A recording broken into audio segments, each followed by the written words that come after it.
Cognitive dissonance is when something you firmly believe in is disproven and you soon forget about it and go back to believing what you wrongly believed in. Back in February 1984, I had occasion to meet John Turmel. I met John through one of our inventors meetings. He showed up. I had no idea who he was.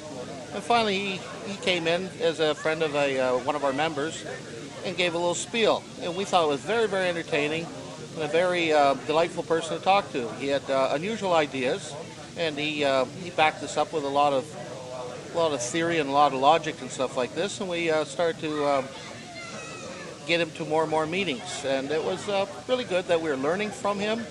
And it just brought smiles to our face, basically. Did you vote for him? I tried, but I never got out. I'm a bad boy. So you're talking about John Turmel, and trying to remember back to, I met him about 2 years ago. I've known Tom Kennedy now probably for about 20 years. I've seen him in all kinds of different involvements and stuff, and he's quoted John left, right, and center. But I finally got to meet John in his apartment in Brantford about 2 years, maybe two and a bit, a little over 2 years ago. And I remember meeting him, and I'd heard all about him. And I didn't know how to take John, I'll be honest with you. John's a very different person. And I kept trying to get my head around John instead of the message that John provided.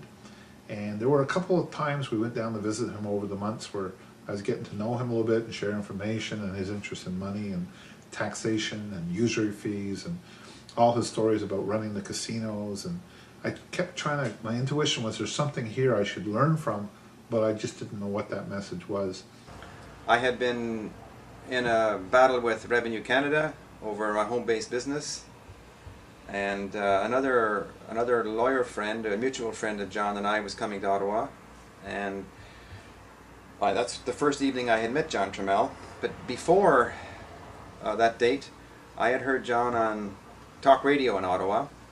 Actually, the talk show host was Lowell Green, and I remember Lowell Green saying things that made fun of John Turmel.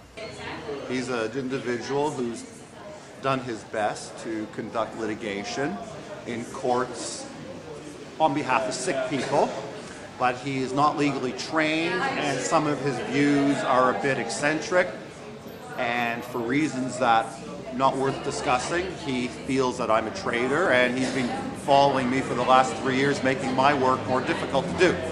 He's not one of my favorite people, but I respect his right to say what he wants, but the world would be better off if he kept his views to himself. That's all. I'm not going to badmouth people right now. The big question. You betcha. Who is John Turmel? Is this a trick? No, it isn't.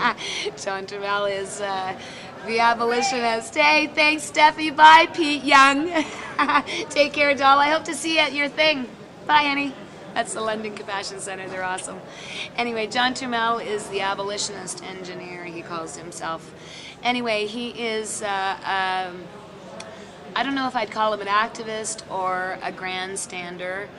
He believes that there is no law in this country and is telling people so and getting a lot of people into trouble, and that's about all I'll say. So thanks for asking. The first time we met John Turmel was on television when he was in a debate for the riding of Brant County.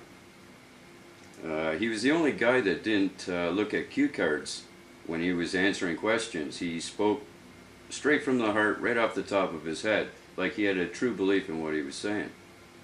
So we took to him from that first day. He mentioned the medpot.net website, which has all his trials and tribulations, that everything he's been through, from the UNILETs right down to the marijuana movement. And that's where we stand. We're in the marijuana movement with him. We're behind him on his UNILETs as well. I mean, who wouldn't be? Yeah, he's been a great teacher, especially for those that are getting busted and have nowhere else to turn. They feel like the lowest life available, because that's how the system makes you feel after you've been busted. And he helps them freely. He's like a breath of fresh air. He makes you feel like you're normal. You're not any different than anybody else, like they try to make you think. Yeah, he's very outspoken and comes across as being Bold and larger than life. almost even. like a pit bull in his attacks. Yeah. But he has a right to feel that way. The way I see it, the media has been blacklisting him for years. Yeah. Organizations that call themselves the pop movement have blacklisted him because he speaks the truth, and they're afraid of that. I know I'm on the right team for the simple reactions that we've seen from other organizations. Even the court system, as he's been teaching us how to go through the courts and why the law died and the reasons behind all the medical use and whatnot, we find from reading the information he's given us that he is right in his fight, and therefore we're going to be right in our fight. Only Parliament can legislate law. Right. They're the only ones. My name is Terry Parker. I'm a friend of John Turmel, who I met in approximately 2002 in January in application to have our marijuana laws invalidated under the CDSA. He's been very helpful in assisting me getting my extension, but also realizing the other double-crossing measure we have being carried in our court system when it comes to getting marijuana legalized in this country. What else can I say? John Turmel was an independent candidate in the federal election. As I understand John's background, he relishes the opportunity to run in elections. I can't recall the exact number, but he has run in many elections, I believe across the board, federally, provincially, and municipally. And some have suggested, and I don't think John has ever denied it, some have suggested that he wishes to ultimately enter the Guinness Book of World Records as having run in the most elections. I don't know, and he can better comment if, in fact, that's his motive. I didn't get to know John particularly well during the election. He struck me on a one-to-one basis as a relatively engaging person, certainly colorful. His views were controversial, to put it mildly, but for me to suggest that I thought lots about his platform or delved deeply into the nuances of his policy platform, I didn't do that, to be honest.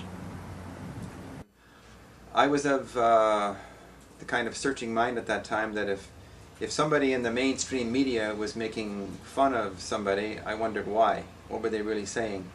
So I had already had it in my mind to meet John Turmel, and the occasion came in February of '84.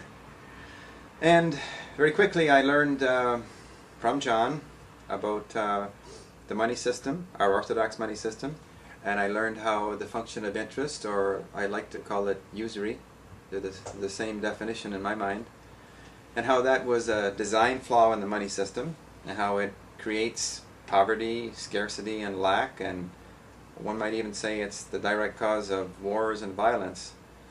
And I understood how the shortage worked, that if there was, the banker loaned out 10, and he created 10 at the point of the loan, and he wanted 10% interest, that means he wanted back 11. And I was able to understand that the interest, or the extra 10%, was never created, and that created the shortage. And John pointed out that it's like the game of musical chairs. When kids play musical chairs, there's always one chair short in the game, and somebody's knocked out of the game.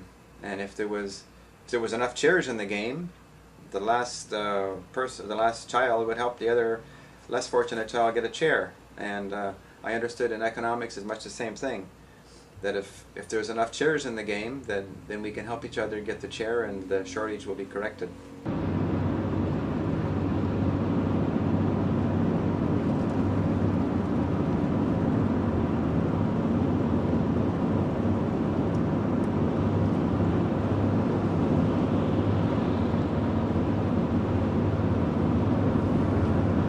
Wow, I still got a bit of a buzz from out of Ottawa until 3 hours ago.